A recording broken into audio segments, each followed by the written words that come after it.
మీ business ఏదైనా మీ ఊర్లో promotion చేయాలంటే అది సుమన్ టీవీతోనే సాధ్యం. ఇప్పుడే సంప్రదించండి. హాయ్ హలో నమస్తే వెల్కమ్ టు సుమన్ టీవీ. నేను మీ సుకుమారి. ప్రజెంట్ అయితే మన ప్రకాశం జిల్లా కొండేపి నియోజకవర్గం జరుగుమల్లి మండలం దావగూడూరు గ్రామంలో అయితే ఉన్నాం. ఇక్కడ శ్రీ కోదండ రామస్వామి వారి దేవాలయాన్ని ప్రతిష్ట చేసి ఇప్పటికి 1 ఇయర్ అవుతుంది. సో దీని సందర్భంగా ప్రథమ వార్షిక మహోత్సవాలు అయితే చాలా ఘనంగా అయితే జరుగుతున్నాయి. ఒక పక్కన చూస్తే రాముల వారి కళ్యాణం జరుగుతుంది, ఒక పక్కన గుడి లోపల చూస్తే రాముల వారిని అలంకరించడం నిజంగా చూడడానికి 2 కళ్ళు కూడా సరిపోవట్లేదు. మరి ఈ దేవస్థానం యొక్క గొప్పతనం గురించి ఇక్కడున్న పూజారి గారు మాటలు, అదే విధంగా ఇక్కడున్న గ్రామస్తులు మాట్లాడి తెలుసుకుందాం పదండి. మీ పేరేంటి? జాలయ్య చురుకుపడి ఓకే, ఎప్పటి నుంచి టెంపుల్ కి వస్తూ ఉన్నారు? లాస్ట్ ఇయర్ ఓపెన్ చేసినప్పుడు వచ్చాను, మళ్ళీ ఇప్పుడు ఇప్పుడు వచ్చాను. వచ్చారు. సో మీకు అనుకున్న కోరికలు ఇక్కడ ఏమైనా నెరవేరుతూ ఉన్నాయా? ఏ వచ్చినా రాములు అని ఏమన్నా మామూలుగా మన ఆరోగ్యాలు కోరుకుంటా ఉంటాం, సక్రమంగా జరుగుతూ ఉంటాయి. సో ఇక్కడ ఈ రోజు ప్రతిష్ట చేసి 1 ఇయర్ అవుతుంది. ఈ రోజుకి ఇలా మళ్ళీ కళ్యాణం చేయడం ఎలా అనిపిస్తుంది? కళ్యాణం ఏమన్నా ఎక్కడిదైతే తొక్కిడిగా ఉండేది ఆడ పెట్టారు కాబట్టి చాలా ప్రశాంతంగా కళ్యాణం అందరు చూడటానికి వీలైంది. అందరు ఏమన్నా మామూలుగా ఇబ్బంది లేకుండా కార్యక్రమం చూడటానికి బాగా వీలైంది. ఎక్కడైనప్పుడు అయితే ఇబ్బందిగా ఉండేది. ఈ రోజు రాముల వారిని చూస్తుంటే అసలు ఆ డెకరేషన్ అవన్నీ చూస్తుంటే 2 కళ్ళు కూడా సరిపోవట్లేదు. మీకు ఎలా అనిపిస్తుంది సార్? చాలా బాగుంది. Okay, thank you sir. నమస్తే సార్. నమస్తే, మీ పేరేంటి? వీరబ్రహ్మాచారి. సో ఇక్కడ ఈ రాముల వారి టెంపుల్ ని ప్రతిష్ట చేయాలన్న ఆలోచన ఎలా వచ్చింది సార్? ఇంత ముందు పూర్వంలో వేరే తోట రామాలయం ఉండేది, అది శిథిలావస్థలోకి వచ్చాక అందరూ కూడా గ్రామస్తులు నూతనంగా ఒక ఆలయాన్ని నిర్మించాలనుకున్న ఆ పట్టుదలతోటి అందరూ కలిశారు. దానికి తోడు టిటిటి వారు కూడా 10 లక్షలు శాంక్షన్ చేశారు. మిగతా గ్రామస్తులందరి సహకారంతో ఈ నూతన ఆలయాన్ని నిర్మించడం జరిగింది. అంటే అప్పుడు శిబిలాలు ఏదో సిద్ధిలాలు అంటారు కదా, సో అవన్నీ ఇక్కడ ఉన్నాయి లేకపోతే కొత్తగా విగ్రహాలు తయారు కొత్తగా చేశారా? విగ్రహాలు దాతల సహకారంతో విగ్రహాలు ఏర్పాటు చేయడం జరిగింది. ఓకే. విగ్రహాలు గ్రామస్తులు. విగ్రహాలు చేసి ప్రతిష్ట నిర్వహించడం జరిగింది. సో ఈ రోజుకి ప్రతిష్ఠ చేసి 1 ఇయర్ అవుతుంది. దీని సందర్భంగా సీతారాములు కళ్యాణం చేస్తున్నారు చాలా ఘనంగా. సో ఇక్కడ డెకరేషన్ చూస్తుంటే 2 కళ్ళు కూడా సరిపోవట్లేదు సార్. మరి ఎలాంటి కార్యక్రమాలు చేస్తున్నారు ఈ రోజు? ఉదయం పూట స్వామివారికి ప్రత్యేక పూజా కార్యక్రమాలు జరిగినాయి. తర్వాత ఇప్పుడు ప్రస్తుతం శాంతి కళ్యాణం జరుగుతుంది. తర్వాత మధ్యాహ్నం అన్నదానం, అందరు గ్రామస్తుల సహకారంతో అన్నదానం ఏర్పాటు చేయడం జరిగింది. రాత్రికి గ్రామోత్సవం నిర్వహించబడుతుంది. అంటే ప్రతి సంవత్సరం ఇలానే చేయాలనుకుంటారు, ఇంకా బాగా చేయాలనుకుంటున్నారు? ప్రతి సంవత్సరం వీలున్నంత వరకు గ్రామస్తుల సహకారంతో ఇంకా దాన్ని మెరుగుపరిచి కార్యక్రమాలు నిర్వహించాలని కోరుకుంటున్నాం. Thank you sir. నా పేరు బండ్లమణి నరసింహారావు. సో ఈ రోజు ప్రతిష్ఠ చేసి 1 ఇయర్ అవుతుంది. ప్రథమ మహోత్సవాలు జరుపుతూ ఉన్నారు చాలా ఘనంగా. సో ఎలా అనిపిస్తుంది? చాలా ఆనందంగా ఉంది. ఎందువల్లంటే అందరూ కలిసి కట్టుగా నాకు సహకరించారు కాబట్టి నేను దీన్ని కార్యక్రమం జరపడానికి నేను ముందడుగుకి వెళ్ళాను. అందువల్ల నాకు చాలా ఆనందంగా ఉంది. ముందు ఈ కళ్యాణం ఇదే విధంగా మళ్ళీ 2వ వార్షికోత్సవం కూడా జరగాలని ఆ రాముల వారిని ప్రాధాయపడుతూ ఉన్నా. సో దేవుడు మీకు ఎప్పుడు వెనకే ఉంటారు సార్. కంపల్సరీ మీరు ఇంకా మంచిగా చేస్తారు నేను కోరుకున్నా. ఈ రోజు ఆ అలంకరణ చూస్తుంటే మాకు చాలా గూస్ బంప్స్ వస్తున్నాయి సార్. మరి మీకు ఎలా అనిపిస్తుంది? మాకు పట్టాన ఆనందంగా ఉంది. అందువల్ల ఇబ్బంది లేదు. ప్రజలు నాకు సహకరిస్తారని చాలా గట్టి నమ్మకం ఉంది. Thank you sir. నమస్తే మేడం. హలో, పేరేంటి? విజయలక్ష్మి అండి. సో ఈ రోజు ఈ రాముల వారిని ప్రతిష్ఠ చేసి 1 ఇయర్ అవుతుంది. సో దాని వల్ల వార్షికోత్సవాలు చాలా ఘనంగా జరుగుతున్నాయి. సో అదే విధంగా ఇక్కడ కళ్యాణం జరుగుతుంది. ఎలా అనిపిస్తుంది? ఇది నా పుట్టినూరు అండి. మా పెళ్ళయి 28 ఏళ్ళు అయింది. అమ్మ వాళ్ళు పంపించేసి పుట్టినూరు ప్రతిష్ఠ అప్పుడు వచ్చాము. ఆ రోజు స్వామి వారి దర్శనం చేసుకొని వస్త్రవాహనం అంటే వస్తువులు అన్ని కానీ నగలు కానీ, మాది ఫ్యాన్సీ షాపు. దేవుడికి గుడ్డలు ఇచ్చాము, నగలు ఇచ్చాము, దండలు ఇచ్చాము. ఒంగోలు మాది ఒంగోలు ఇచ్చారు. ఒంగోలు దొరకని లేవు, అన్ని కనుక స్వామికి తెచ్చిచ్చాము. ఇవాళ సంవత్సరం అయింది. కళ్యాణం చేస్తున్నాం అన్నారు అమ్మోళ్ళు. వాళ్ళు కూర్చుంటున్నారని చాలా ఆనందంగా ఉంది మమ్మల్ని పిలిచినందుకు. ఇవాళ ఆదివారం కాబట్టి మాకు ఇంకా చాలా సంతోషంగా ఉంది. చాలా బాగా జరుగుతుంది. అదే విధంగా లోపల రాముల వారిని సీత అలంకరణ చూస్తుంటే ఎలా అనిపిస్తుంది? చాలా కన్నుల విందుగా ఉంది. అసలు అంత పల్లెటూరులో మేము పుట్టినప్పుడు ఇట్లా లేదు.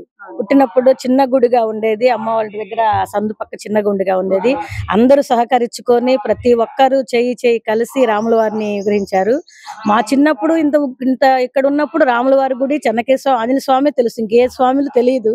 కానీ ఇంతమంది ఉంటారని తర్వాత తెలిసింది. మన ఊర్లో కూడా దావగుండూరు గ్రామంలో కూడా అందరు ఇంత ఘనంగా చేస్తున్నారు. చాలా సంతోషంగా ఉంది. అసలు ఒంగోలు మించిపోయింది మా దావగుండూరు. Thank you madam. నమస్తే అమ్మా. మీ పేరేంటి? బ్రహ్మయ్యమ్మ. ఎక్కడి నుంచి వచ్చారు సార్? మాది ఈ గ్రామమే, ఈ గ్రామం. దాగుండూరు గ్రామం. సో మీరు మేళం వాయిస్తూ ఉంటారా? అవునమ్మా. ఓకే, ఎప్పటి నుంచి సార్? ఈ సుమారు ఒక 40-50 సంవత్సరాల నుంచి గుళ్ళోనే వాయిస్తున్నాం. మరి ఇక్కడ ఈ దేవాలయం ఈ టెంపుల్లో మీరు సేవ కూడా చేస్తారని విన్నాము. టెంపుల్లో హరిరామ్ భజన చేస్తామండి, నాదస్వరం వాయిస్తాను. ఈ 40 సంవత్సరాలు సర్వీస్ ఉందండి. ఇవి ఆహ్వానిద్దాం అసలు గుడికి. ఓకే, ఇక్కడ ఈ రోజు మొదటి రోజుగా అంటే పెట్టి 1 year అవుతుంది కాబట్టి కళ్యాణం జరుపుతున్నారు. మరి ఆ కళ్యాణానికి సంబంధించిన మీరేమన్నా వాయిస్తూ ఉంటారా? కళ్యాణికి ప్రతి సంవత్సరం మేమే వాయిస్తుంటాం అమ్మా. బాగా సక్రమంగా చేస్తున్నారు. ఈ దాతలు కూడా బాగా పట్టించుకొని బ్రాహ్మణ్స్ గాని మేమందరం బాగా చక్కగా చేస్తాం మేడం గారు. అంటే ఈ రోజు రాముల వారి కళ్యాణం కాబట్టి సో మా కోసం మీరు లైవ్ లో వాయిస్తే బాగుంటుందని. మేడం అండి, అంటే పుట్టిసాన డోర్ అయి ఉండాలి కదండి. మీ విధంగా మీరు ఎలా దీంతో ఎలా చేస్తారో ఆ విధంగా ఒక పాట వాయించమంటారా మేడం? Compulsory compulsory sir.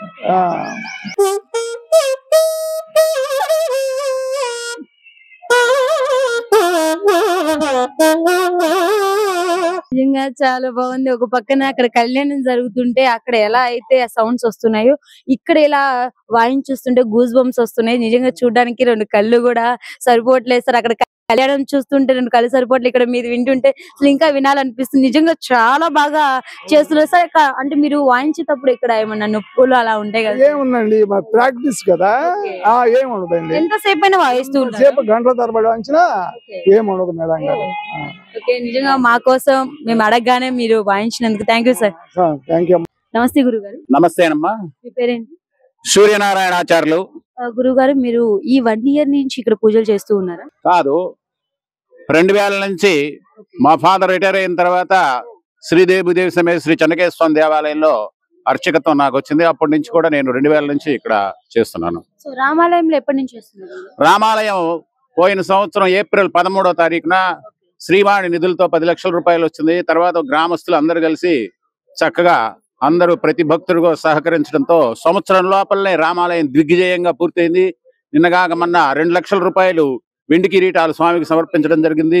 ఇప్పుడు కళ్యాణంలో ఒక 25,000 రూపాయలు పెట్టి తాలుబొట్లు ఇవన్నీ కూడా సమర్పించింది. ఈ కళ్యాణం ఎలా నిర్వహిస్తున్నారు?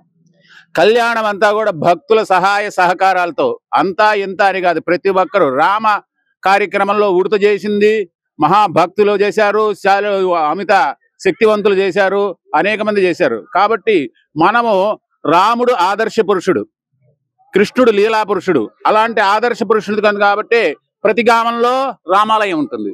కాబట్టి మనము మాకు చాలా రోజుల నుంచి రామాలయం కొంచెం శిథిలమై చాలా ఇబ్బందిగా ఉంది. అది ఈ సమయానికి లాస్ట్ ఇయర్ ఏప్రిల్ 13వ తారీఖు శంకుస్థాపన జరగటం, ఆ తర్వాత మహా ఇదిగా జరగటం అన్ని కూడా జరిగిపోయినాయి. అదంతా కూడా రామ దయ వల్ల, మా గ్రామ భక్తుల యొక్క భక్తి శ్రద్ధల వల్ల సంవత్సరం లోపల అంతా కూడా పూర్తయింది. కళ్యాణం చేస్తూ ఉంటారు, రాముడి పూజ యొక్క విశిష్టత గురించి చెప్పండి. రాముడు శ్లోకంలో చెప్పాడు, ఆపదాం అపహర్తారం దాతారం సర్వసంపదాం లోకాభిరామం శ్రీరామం భూయో భూయో నమామ్యహం. మానవులకి అత్యంత శ్రేయోకరమైనటువంటి వాడు రామచంద్ర స్వామి. దాతారం సర్వసంపదాం, అది నేను చెప్పింది కాదు, మహర్షులు చెప్పింది. మనకు సకల సంపదలు ఒదిగేటువంటి వాడు శ్రీరామచంద్రుడు. అయితే దానికి కారణం ఏంటంటే తల్లిదండ్రుల పట్ల ఎట్లా ఉండాలి, అన్నదమ్ముల పట్ల ఎట్లా ఉండాలి, సమాజం పట్ల ఎట్లా ఉండాలి అనేటువంటి చక్కగా నిదర్శనంగా పరిపాలన చెప్పినటువంటి వాడు శ్రీరామచంద్రుడు. అందుకనే ప్రతి గ్రామంలో రామాలయం ఉండడానికి కారణం. జై శ్రీరామ్. సో చూసారు కదండి, మొదటి వార్షికోత్సవం సందర్భంగా ఈ రోజు కళ్యాణం చేయడం జరిగింది. రాముల వారిని చాలా మంచిగా అలంకరించడం జరిగింది. సో గ్రామస్తులందరూ వచ్చి చాలా చక్కగా కళ్యాణంలో పాల్గొని సో మంచిగా కార్యక్రమాలన్నీ చేస్తూ ఉన్నారు. ఇంకా ఈవినింగ్ కూడా చాలా కార్యక్రమాలు ఉన్నాయని చెప్పడం జరుగుతుంది. సో దీనికి వీళ్ళందరూ చెప్తూ ఉన్నారు, చాలా బాగుంది ఈ రోజు కళ్యాణం చేయడం వల్ల, చాలా మనసుకు ప్రశాంతంగా ఉందని చెప్పేసి ఇక్కడ భక్తులు కూడా చెప్పడం జరుగుతుంది. సో ప్రెజెంట్ అయితే ఇక్కడ ఈ మొదటి వార్షికోత్సవం చాలా ఘనంగా చేశారు. మళ్ళీ ఫ్యూచర్ లో ఇంకా చేసే నెక్స్ట్ ఇయర్ కాకుండా నెక్స్ట్ ఇయర్ అయినా ఇంకా బాగా చేస్తామని చెప్పేసి గ్రామస్తులు కూడా చెప్తున్నారు. సో ఇంకా చూడాలి. ఇంకెందుకు చూస్తూ ఉండండి, మరిన్ని వీడియోస్ కోసం మీ సుమన్ టీ ప్రకాశం.